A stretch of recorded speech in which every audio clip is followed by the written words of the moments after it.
Welcome to the Karma School of Business, a podcast about the private equity industry, business best practices, and real-time trends.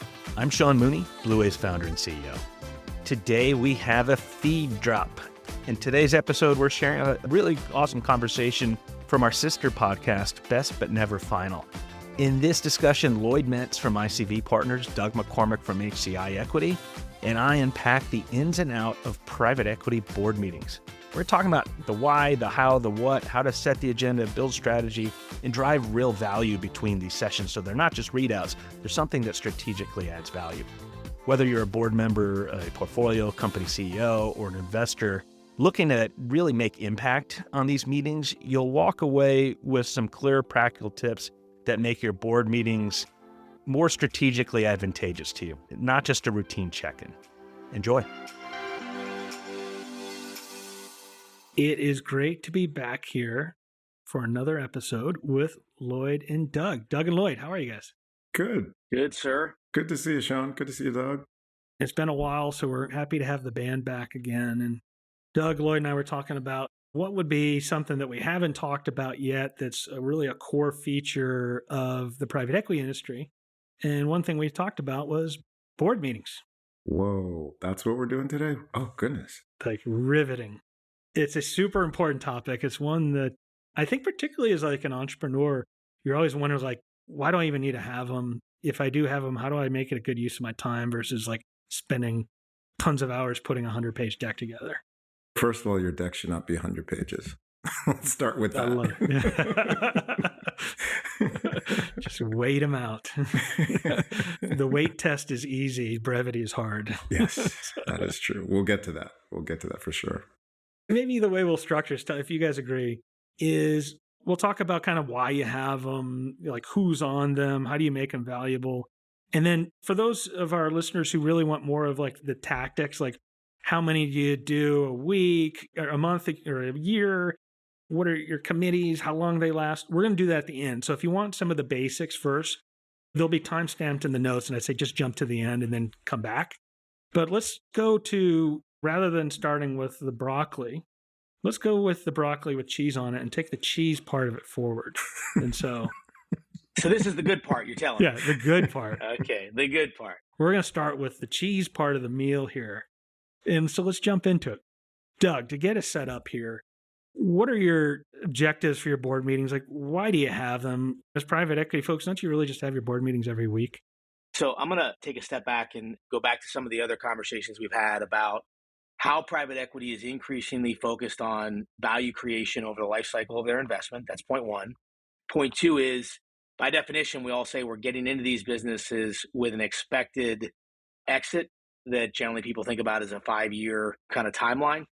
And so as I think about the purpose of the board meeting, it's some kind of connection between the end state that we think we're striving for and we want to exit around, and comparing and contrasting that to like where we are in that journey, right? So I think the quote board meetings that you have on a weekly basis as a private equity firm, I think that's very focused on execution. Like how are we driving the P&L? How are we acquiring customers, servicing customers? How can we do that better? And when you think about the board meeting, I think it's more, what is our strategy? Am I making decisions that are consistent with shaping that strategy? Do I have the team in place to execute that strategy? And so I think it's a real opportunity to differentiate between the day-to-day needs of the business versus long-term where we headed. I think that's right, Doug. And Sean, I've heard some people make the distinction between working in the business and working on the business.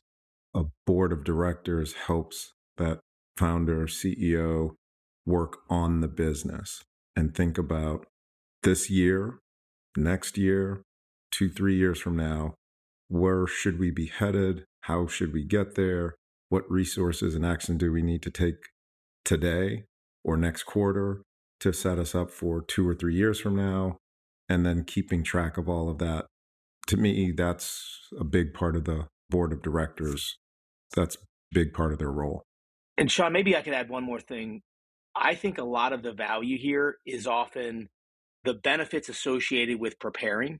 And so I think good board meetings, the management team comes with the deck they want to present and insights as they've thought about the material, they've thought about the progress, they've thought about the initial plan versus what they're hearing in the marketplace, and they're bringing kind of insights and recommendations on how the plan should change given kind of real market feedback. And I think there's a real powerful combination in terms of partnership between management teams and investors often, because the management team knows the business better than we ever will. I think long experienced private equity executives have seen a lot of reps. And so they can kind of put the progress of the business in context to other things they've seen. And I think that can be a helpful exchange. It's interesting to hear you say this. And as I'm reflecting on my past 8 years, and when I was in PE, we would have weekly or biweekly meetings with every portco. And you kind of knew, like you said, the tactics of what's going on. But the quarterly meetings were so good in terms of just pulling the altitude up and thinking and checking in strategically. One of the things that I did here at Blue Wave is I didn't even have a board at the beginning. I still don't, right? And part of the value is I can just continue to plug along. I know what the vision is. Let's just plow through it. And I think one of the things that I've noticed just kind of missing is not having those kind of outside in 35,000 foot, like just check-ins along the way. Because you're just used to running. And at some point, you're just like running with like blinders on and you're just going fast, but you don't know what's left and right. And there's not someone really putting you in check. So we'll be actually putting together a board in the near future, exactly for those reasons that you're talking about. It's like, how do you pull the altitude up and then have someone make sure they're along the track of where you wanted to go and not just running full speed into not knowing at the end of the tunnel if that's a light or a train at the end. No, that's right. And Doug, I think as you described it, I think it's underestimated the value of that preparation for a leadership team. Sometimes just being able to have to stop thinking about the day-to-day of the business and then address some of these issues and just preparing however long that deck turns out to be, that exercise for a lot of teams is just valuable. We were kind of kidding at the beginning when we talked about the 100-page deck. But to your point, Lloyd, I think it's just that idea of like brevity is hard. It forces you to synthesize things in ways that takes thoughtfulness and contemplation.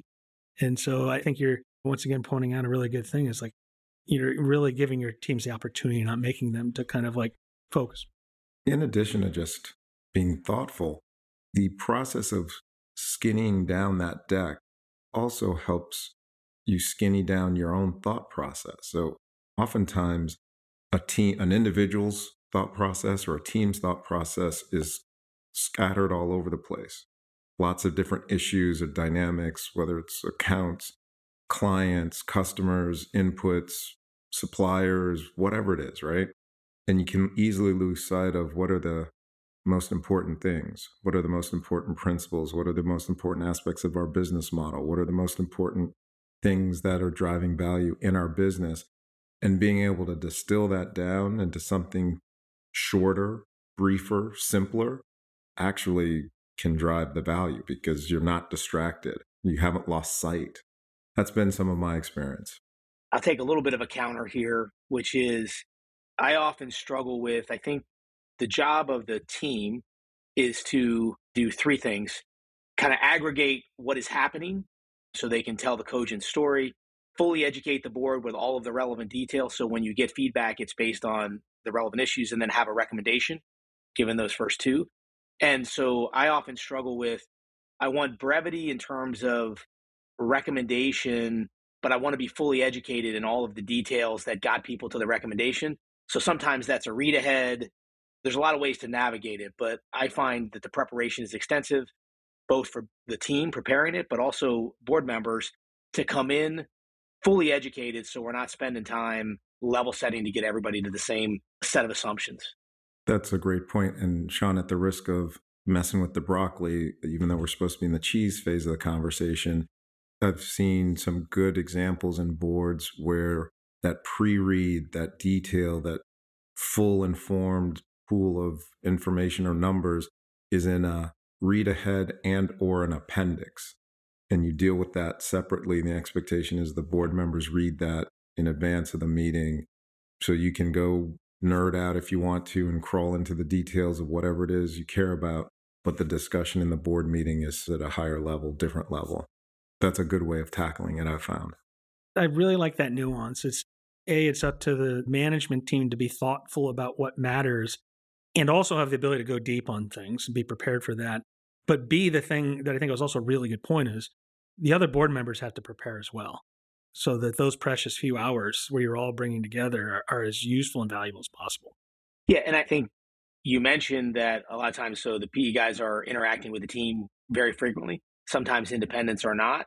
And so the importance of the independents who have not had that daily or weekly interaction to kind of get up to speed, I think critical if they're going to add value.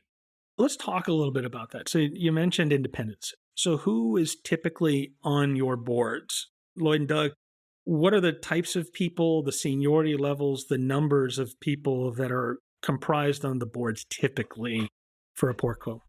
I'd like to make a comment before we go down into the very specific details. So as I think about creating a conversation where collectively we can create a lot of good intellectual capital and conviction about our direction, I think board composition in that light is management team members, and it's pretty inclusive from a management team perspective. It's private equity team members who are actively involved in the business, and then there's an outsider or independent perspective. And that's a pretty broad team. That could be 15 people. I differentiate that from governance, right? And the governance is usually kind of 5 or 7. And what I find is the first part of this conversation is way more important than the governance. And if a board is functioning well, there's a lot of consensus and the governance never really matters. I'd agree with that. And almost down to the numbers. For governance purposes, 5 or 7. And you hope to never have to exercise that board control to get something done. It's just there, I guess, kind of in case you need it. But as Doug said, the first part of what we've started talking about, that's really the important piece. So I think a lot of people who have been on school boards or community hospital boards, there's 20 people on the board from a governance perspective. And so why is it that, particularly in the PE mode, you might have 5 to 7 people when you say governance who actually vote on things, but you might have 20 people in those meetings in different phases and stages. Why does that matter? What goes right or wrong with the 20-person school board versus the 5 to 7 on things that require a vote? Personally, I think it's that in some of the other examples you mentioned, part of the board role is consensus development. And in the private equity context, I think it's less about that. And there's a concentrated ownership position that is going to ultimately make decisions. And so the need to bring people along in the governance process, I just think is less. The value of having all the informed people and the best minds at the table, equally important. Right, because we're majority control private equity investors. So whether it's through the board majority or through the shareholder vote majority, we control, right? But like I said, you don't want to exercise that. So the board discussion is really about improving the outcomes for the business, coaching the leadership team, and getting better outcomes. That's what it's about. You had asked about independent directors. We're big believers in independent directors. We have 2 of them on all of our portfolio companies. We've had really good experiences with them as I think about it. We try to identify individuals that are addressing specific needs of the company, the leadership team, or the CEO, some combination of those 3.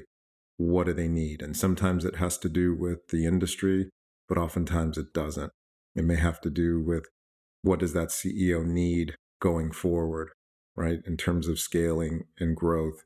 Maybe it has to do with them trying to get some doors opened in a customer or client segment. And so maybe you find a board member who has good relationships in that client or customer segment to help open doors. It just depends. We take an approach where the independent board members we recruit to meet specific needs of the company. Hi, this is Sean. Wanted to take a quick moment to tell you a little bit why Blue Wave exists. It's based on this whole notion that assessing opportunities and building businesses is really hard. We all know third-party expert service providers can dramatically help, but at the same time, it's hard to know who's good. Usually leaving you like I would do and call friends and ask, do you know someone who does this? Or just go the square peg round hole route. So after nearly 20 years in PE, I decided to solve my own problem and created Blue Wave. Today, many hundreds of PE firms, thousands of portcos, leading public companies, private companies, all call Blue Wave to instantly get connected with the exact third-party service provider they want that's pre-credentialed by Blue Wave and perfectly calibrated for their need and really good. You too can give us a call or visit our website at bluewave.net. We're free to use and you can benefit the same way other top PE firms do. Back to the show. I want to go deeper into that, but just to put a finer point on the last part of our conversation, Lloyd or Doug, if you've got a 5-person board or a 7-person board, is it fair to say on a 5-person board, you're going to have 3 people from the PE firm, so they have the majority votes. You'll have 1 CEO and 1 independent. And if you have 7, maybe it's 4 people from the PE, or somehow you have the proxy, 2 independents and 1 CEO. Is that kind of the way to think about it? Yeah, that's right. And who from the PE team usually sits on that? It's usually the investment team members in our case, and the portfolio operations partner is in the room. There's no right or wrong to it, but we've decided not to have them be a board member, a voting board member. In our model, the portfolio operations partner is a liaison between the leadership team and our team, the investment team. And so having them be a director might muddy that dynamic. So they're in the room, they're closely involved with the agenda setting and the preparation and the post-board meeting feedback, but they're not officially directors. And Doug, how about you? Very similar approach. I've heard that nuance in terms of how to think about the operating partner being on the board or not. And candidly, intellectually, that's compelling to me. But I think it's the demeanor of the executives and like just the interaction that builds trust. And so I've seen it both ways work well. One like slight tangent, we also often consider when somebody sells the business we do consolidations, if they reinvest a meaningful portion, we consider putting them on a board or at least giving them observer rights. And it's really in the context of, hey, you've got a meaningful investment and we want you to be part of the conversation. Often less about governance, more about information and ability to speak their mind. Yeah, that's a good point, Doug. That's another, likewise, a really good, if you have a partner that's rolling in, they get a seat at the table, either from a presence or a vote. Maybe pull the onion back a little bit further in terms of deal team versus ops teams on the board. Like the way I've always thought about it, and direct me back on track where I'm off, is that the deal teams kind of own the strategic entrance all the way through exit. They're the ones making the decision, ultimately, do we make this deal? And they're also ultimately the ones held responsible should it not turn out well. That outcome gets forever encapsulated in what's called a track record. And so I could tell you guys every deal I've done since I was 23 years old in private equity, because that's ultimately the hallmark or the reflection of how well you've done as part of your role and craft. Whereas the value creation team, and this is changing, but historically and traditionally has been how they create value from time zero at entrance to exit. And so I think a lot of times you get more deal teams on the boards because of that kind of soup to nuts, cradle to grave relationship that they have in the investment, but they're also what they're held responsible for. Is that a fair way to think about it? I think it is, but I would say 2 things. One, I think there's an evolution where firms are pushing hard not to necessarily have like one deal lead and it's multiple team members. I think that's a good, healthy thing in terms of the personal agendas about who gets deals done, et cetera. So we try to think about it like the teams approving the deals, the investment committees approving deals rather than simply one person. But to me, the more interesting thought process is around the ops team is a member of the management team and they're reporting to the board and therefore they're not on the board because they're more aligned with the management team. And I think that from a social perspective is an interesting way to look at it. It's a very good clarification. Thank you, Doug. Let's now move the conversation along. And Lloyd, you talked about independence. And so an independent, just to define this for our listeners, is this is someone who is typically not on the staff of the private equity firm, not on the staff of the portfolio company.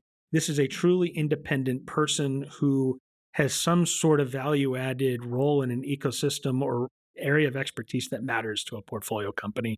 You recruit them and bring them in to be part of this board without explicit ties to either. Is that a fair way to frame it? That is spot on. You nailed it. Every once in a while, I get it.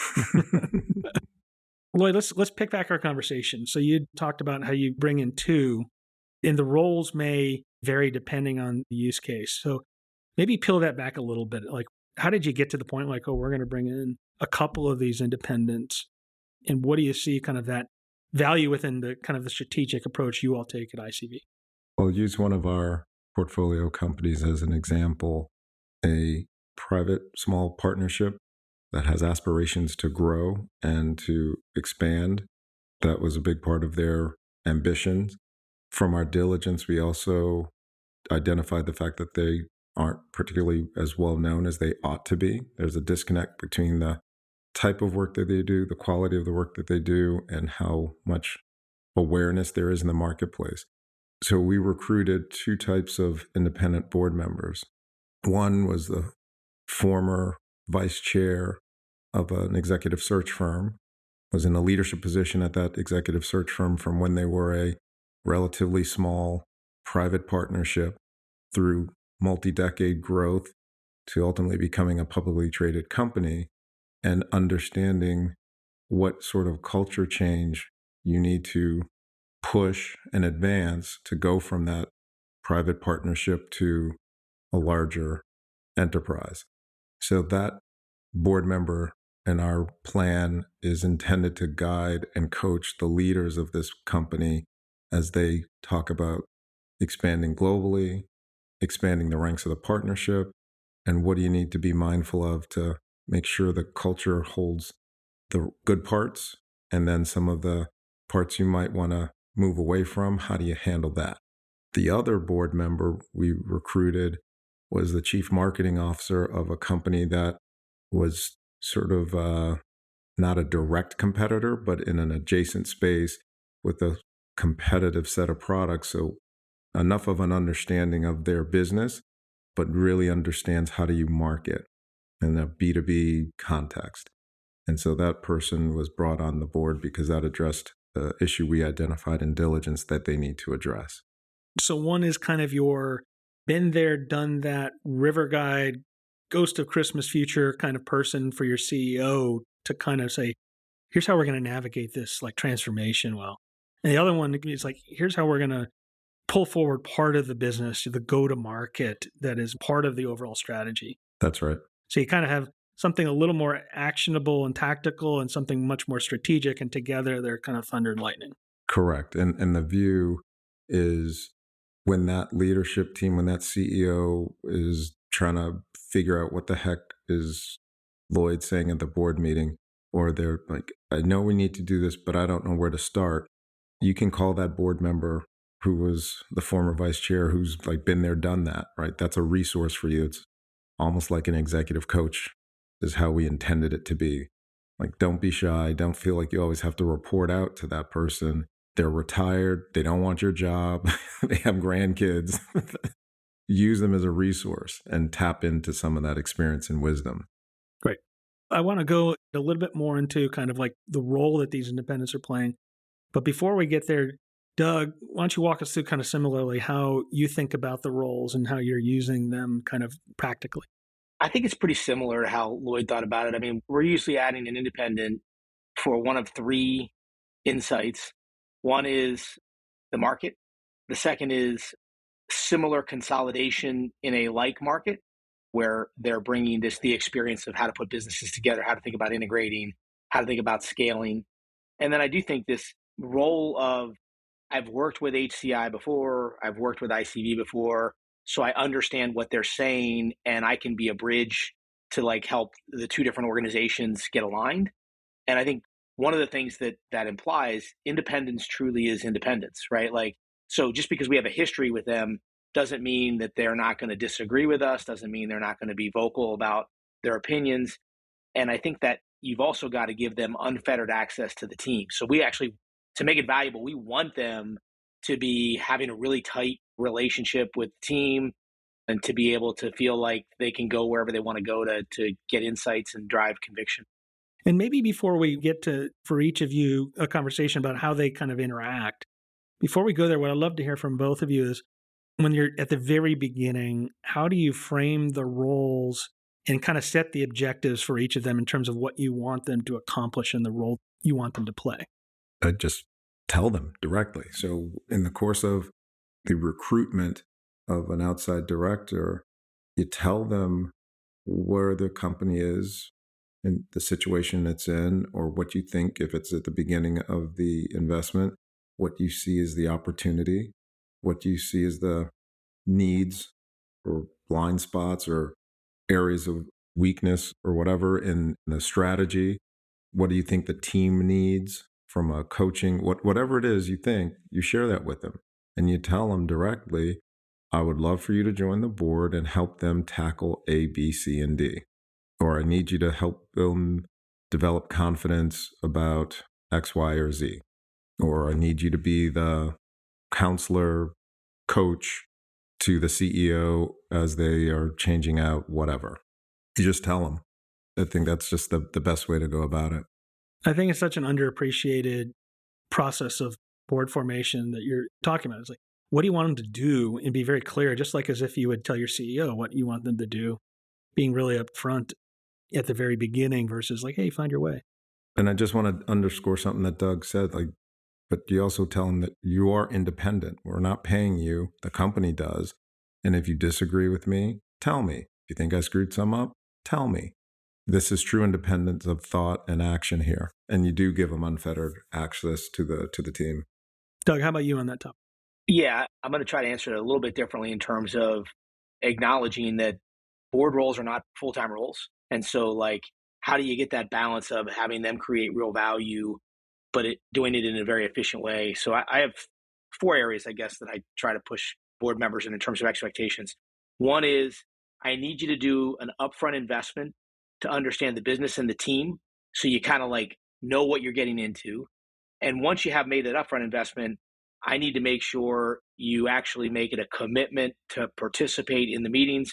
When I've had bad experiences because they're overcommitted and they can't figure out how to get to the board meeting in person or participate. And then they got to prep because they don't have the constant interaction that we have. And so they got to come kind of loaded with their perceptions and opinions. And then I truly do want them to be the quote, honest broker. And that puts them in a position that they can often help the team and the PE team reconcile differences of opinions, right? And so it's a pretty mature person, very confident, experienced person that can do that, because in some ways I'm asking them to address conflict, right? I'd love that also the concept that you added there, Doug, of having them do the work up front. There's an investment that they're going to have to make in order to be value added day one. And that's another area that's totally slept on. And by the way, for both of you, I'm taking a lot of notes, literally. Yeah, Sean, maybe just on this point, I want to be intellectually honest here. I've had great value from independent board members, but I would say this is one of those positions that the range of outcomes and contributions has been really, really wide. And when I find that this hasn't been good, it's never about the person's intellect or capabilities or insights. It's some misalignment on required prep and required participation. And maybe that's a good segue here.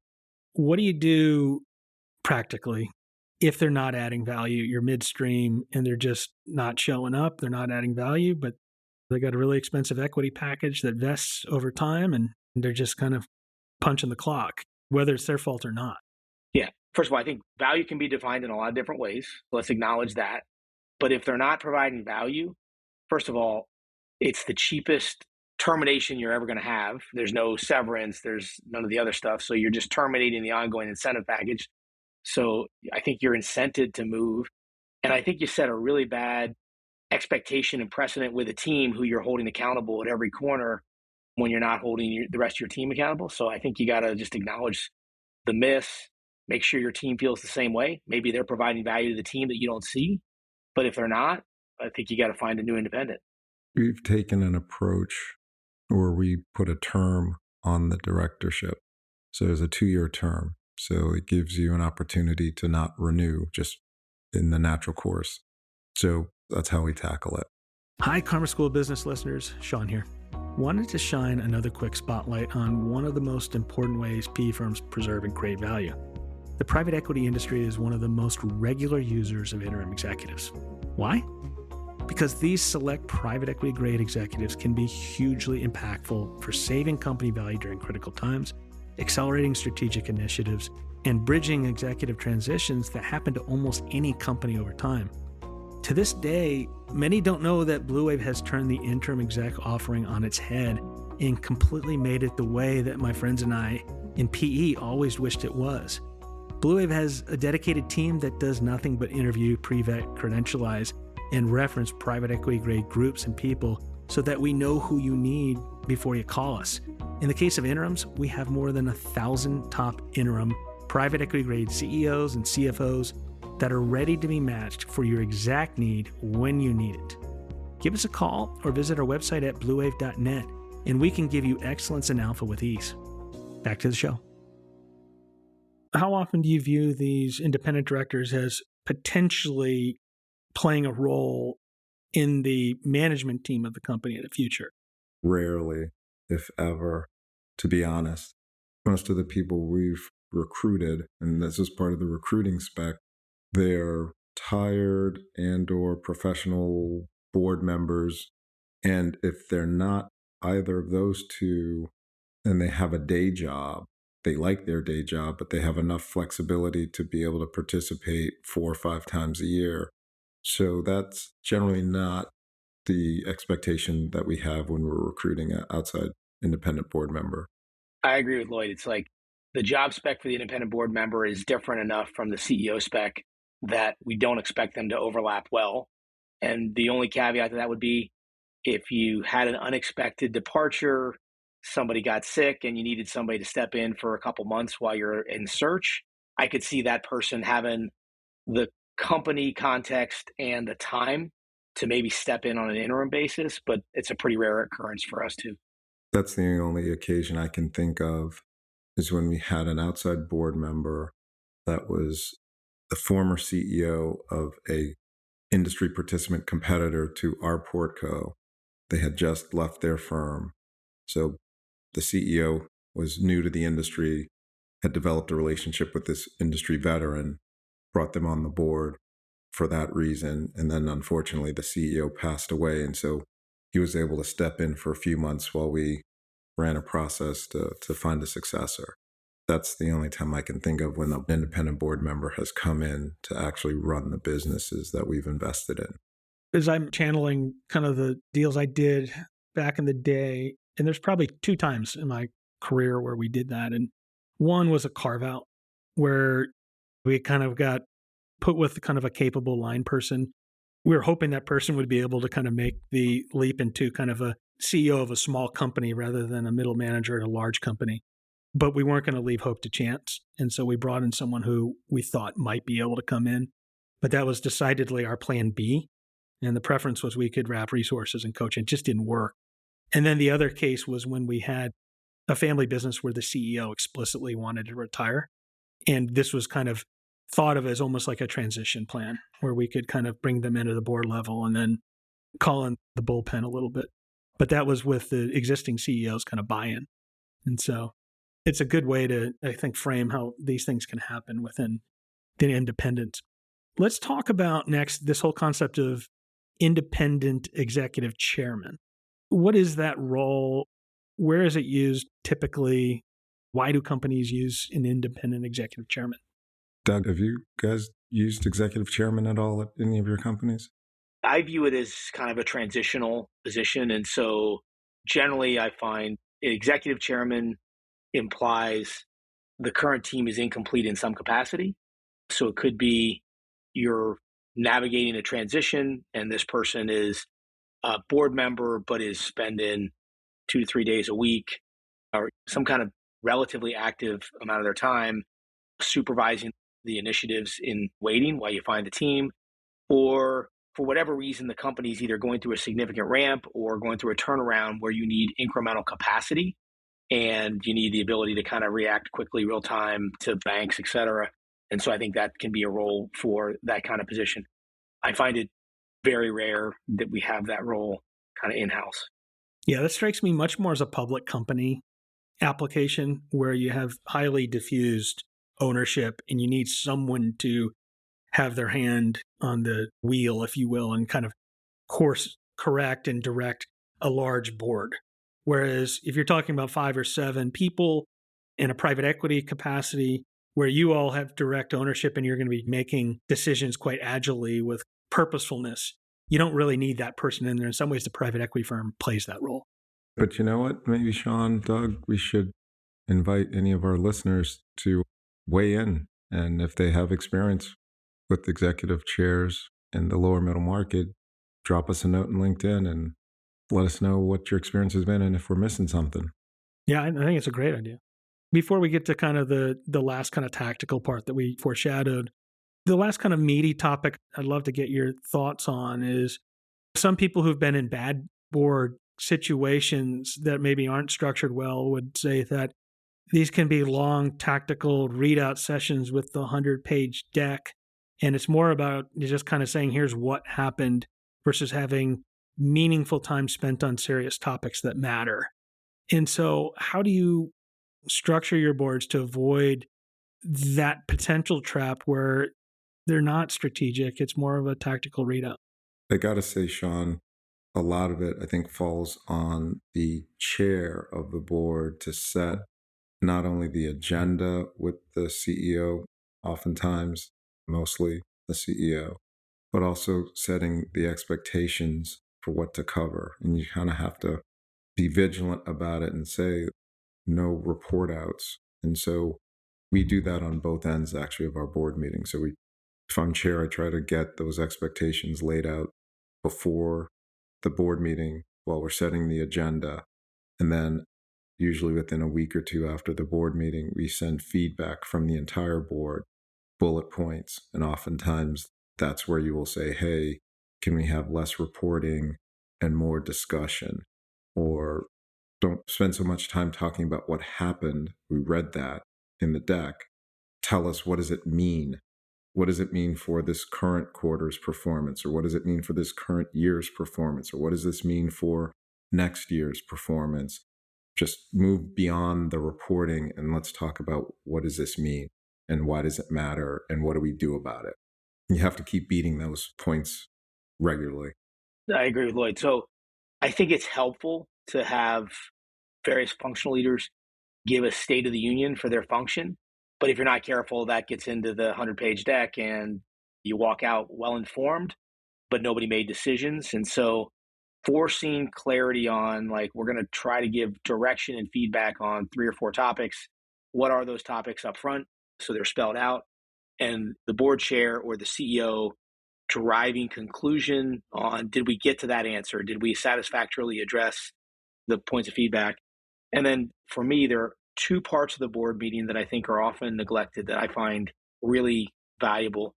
The first is executive session, which for us means after the board meeting, management team clears out, you've got the CEO and the board, and you're talking about people, and you're talking about kind of the human capital in the context of the strategy, which I think is a very valuable part of this exchange. And the great thing about that is the team just presented, and so it's a great opportunity to evaluate the team in the context of that conversation. And then I think it's a real missed opportunity if the board doesn't, within a week, communicate amongst themselves and come back with 3 or 4 or 5 things that are the clear takeaways from the meeting. And so I think there's good work that should happen after the meeting amongst the board members to give the CEO clear direction at the conclusion. Yeah, what I'm taking away from this, and I think it's really helpful, as I even kind of formulated in my own mind, is the board needs to be managed in the same way that you would manage the company or the organization or an executive within a business. You've got to set the mission, vision, values of what you're trying to achieve over the next 5 years. Here are the key objectives. Here's how we're going to activate it through tactics and supportive resources.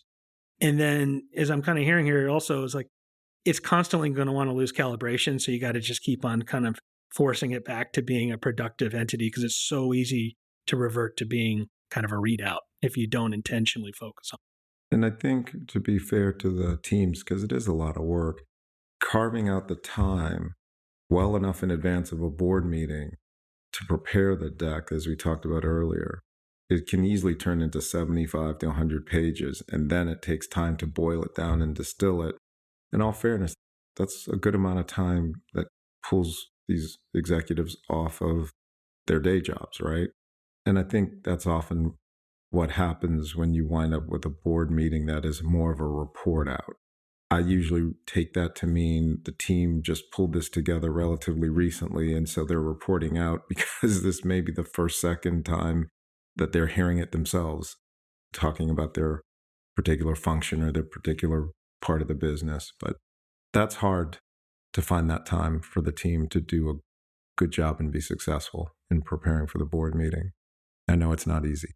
Hey, Sean, I know you're getting ready to get into the broccoli here and talk about all the tactics of board meetings, but there's one more element of cheese I think we should highlight. So we can't miss the importance of the relationship opportunities that happen at board meetings. And so let's just say there's 4 a year. Let's just say at least 2 times a year you're in person. The opportunity to kind of have dinner with somebody, catch up on their kids, understand socially, seeing the team interact together or not, get to hear, like sometimes you have one-off conversations and people feel a very different level of comfort in having that sidebar conversation at dinner than they do in a broad forum. And so like you got to acknowledge this is also a structured opportunity to kind of really connect with the team members, make sure you're getting like the real story, and it sets you up to really understand context and sometimes have hard conversations because you got the benefit of a relationship and you've reminded yourself we all want the same thing. We just don't necessarily always agree how to get there. So I think that shouldn't be lost on this process. Yeah, I'm glad you brought that up, Doug, because the board dinners are a great opportunity to develop that kind of trust between the board and the leadership team.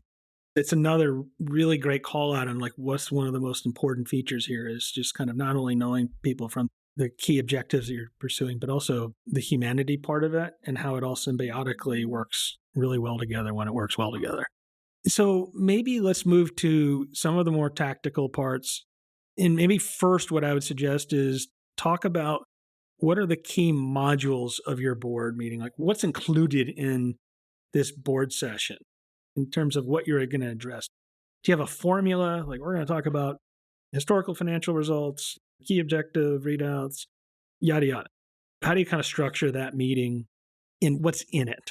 Kind of back to my comment a couple of minutes ago, try to minimize the amount of oxygen you give to I'll say the current quarter, because you're always roughly a quarter in arrears or a month and a half in arrears. So very little time talking about last quarter.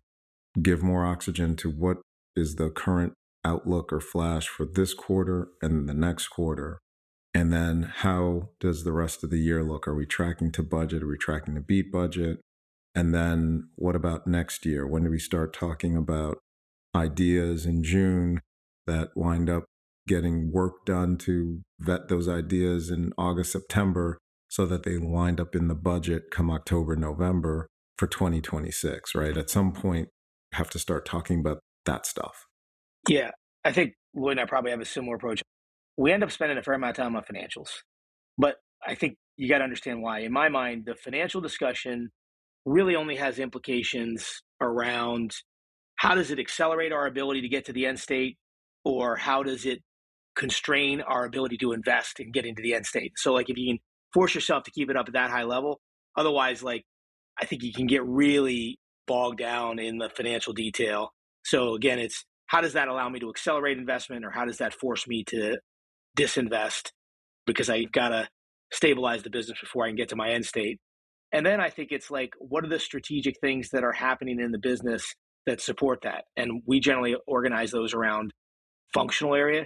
So it's operations, it's commercial, which is some forward-facing, customer-facing function. It's HR, it's IT often, and it's M&A.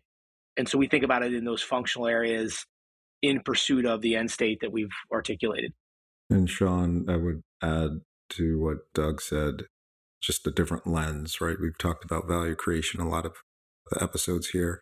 To the extent you have strategic initiatives that are driving value creation, we'll organize the topics around those initiatives. So review of the strategic initiatives. How's this coming as it relates to people, talent, and development? How does it relate to an enabling capability?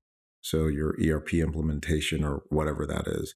Where are we on sales and marketing and go-to-market initiatives? So we will organize it along the strategic initiatives and make sure those get ample time and oxygen. And again, work for the CEO and chairperson. Sometimes you have to block out time. So oftentimes a version I'll send to the CEO will have 10 minutes for this, 15 minutes for this, 45 minutes for this, etc. Sometimes you have to just be just that explicit. So playing back what I've heard here, and tell me if I've gotten this right. Beginning of the investment, you're starting, here's our value creation plan. Here are the strategic things that we want to achieve. So you all will do check-ins along the way about where you are along that path of the future state. Why are we there? Why are we not there?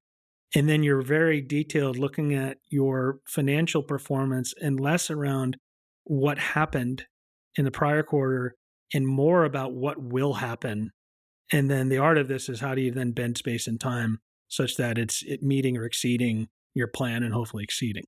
Is that a fair way to think about it? Yeah, absolutely. I think that's the right way to do it. Do you all do committees as well as part of your board meetings? Audit committee, HR committee? Yeah. Yeah, we have them. I think one of the luxuries of small boards, concentrated ownership is you can minimize the bureaucracy. I think some of those committees are risk management tools in the context of a public company environment. But I do think comp and audit in particular, you can take offline. And that way a smaller group can deal with it. And then you can kind of give a report out to the board. It can be 2 minutes and you keep moving. Yeah, we have audit committees, but I wrestle with that. But there's another conversation for another episode. But it's usually 2 or 3 people, including one of the independents. And we go through the report out from the auditors. And again, analogous to what Doug said on the executive session with the CEO, and you get the value from the auditors by having the session without the CEO and CFO on the call to ask them about how things have improved or not improved since last year's audit or 2 years prior audit, et cetera. That was the way I would always view the audit committee is, one, can you have a candid conversation where it's unfiltered? And then 2, establish the permission and the encouragement for the audit firm to directly contact the board if they have not seen anything. Those are important elements that should be done, but probably less so in terms of like with a 5 to 7 person board, a lot of those topics can be dealt with as part of the group versus having people parcel off 100 different ways. That's right. Hey, Doug, can I ask you a question here? You mentioned the executive session with the CEO in the room being undervalued, underappreciated, and really a forum for a discussion about the team. Do you also have executive sessions with board only without the CEO? Yeah, not always, but sometimes, and we try to do it frequently enough that it's not considered a good thing or a bad thing. It's just a free forum for people to express whatever views they feel are compelling. Yeah. Okay. So now we'll move in the final minutes here, just the real nitty gritty. How many board meetings per year and how many in person, how many virtual typically? And is that changing in kind of the post-COVID era? So 4 board meetings, sometimes 5, if you throw in a budget approval meeting. And sometimes they're based on the cadence of the quarters, budgets and budget approvals often don't fall neatly on a board meeting. So it'll get its own special shortened board meeting. So 4 board meetings, 1 budget approval, usually 2 to 3 in person, 1 to 2 virtual. And oftentimes it's the summer. So the second quarter board meeting, which will fall in late July at the earliest, well into August. Usually that one is often virtual. How about you, Doug? Very similar. We're a little less rigorous around which one's virtual and which one's not, just based on like the individual companies, what's going on. And the only thing I would say is if we're doing 2 live, ideally I'd like to do 1 on site with them and 1 on site somewhere back at the mothership at HCI. And I think that makes it efficient for my team to be here some of the time. But I think it's great to be on site too, because a lot of times we're moving facilities, we're making capital investments. And so that's a real kind of important part of seeing the story as well. And I like that mix at your place, at ours. Yeah, I forgot to mention that because historically we've always gone to visit our companies. It was usually during the holidays is when people want to come visit our offices, but we're almost always going to see them. And Lloyd, it's kind of funny, right? You think about it, 20 years ago, it was 4 meetings a year, and we did most of them on company site. So all in person. There was no such thing as a virtual. That's right. How long do your meetings last? When you show up, how long is the meeting? When do people run back to airports? Yeah, I want to hear your answer, Doug. Yeah, well, listen, I'm brutal about this. I feel like we said we're going to do dinner. So generally, it's kind of get in the night before, do dinner, and then show up the next morning, call it 9 o'clock. And I schedule a flight out so I can get back to DC the same night. But I'm probably not doing that till 5. So I want to leave 6 or 7 hours. And I don't think it needs to take that long, but it probably takes till 1 or 2. So could it be a 4 or 5 hour meeting, a couple breaks in between? For sure. So basically, fly in, you're there at 4 o'clock, arrival, dinner at 6. 9 o'clock, you're maybe done by 2, but you're going to book the 4 o'clock flight or 5 o'clock flight. Something like that. Yep. And there's a lot of follow-up conversation, and people break off into things that they wanted to learn a little bit more based on the conversation. So that's usually like really, it's fully utilized. How about you, Lloyd? Yeah, about the same, depending 8:30, 9 o'clock start, and usually wrapping up 1, sometimes 2, depending on how much there is to go through. So 4 to 5 hours is what we're aiming for. And you'll have some form of Panera-like company drop off mixed sandwiches and chips, right? Those happen to be some of my favorite food types. So yes, I'm usually not complaining. And last, tactical question that is only probably interesting to me, but do you guys often have your company's corporate attorneys join to keep minutes, or do you assign one of your team members to do that? What's just the practical approach to do the memorialization and what happens? Usually our team members do the minutes, or sometimes the CFO of the company will do the minutes, and our minutes are fairly succinct. Internally done minutes, less is more. That's, I think, very well said. And I think where a lot of companies lose, I think it should be literally the minutes of memorialization.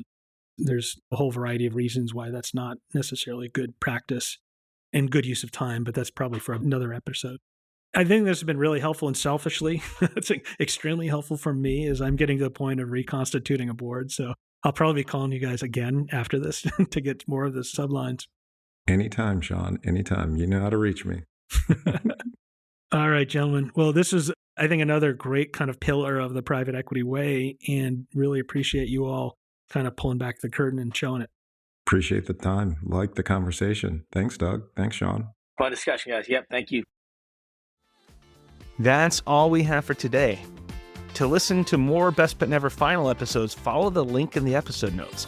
Please also continue to look for the Karma School of Business podcast anywhere you find your favorite podcast. We truly appreciate your support. If you like what you hear, please follow, 5-star rate, review, and share. This is a free way to support our show, and it really helps us when you do this, so thank you in advance.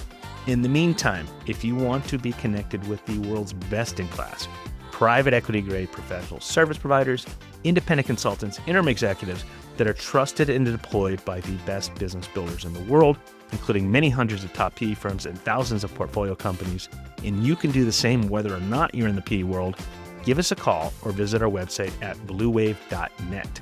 That's BLUWAVE, and we'll support your success. Onward.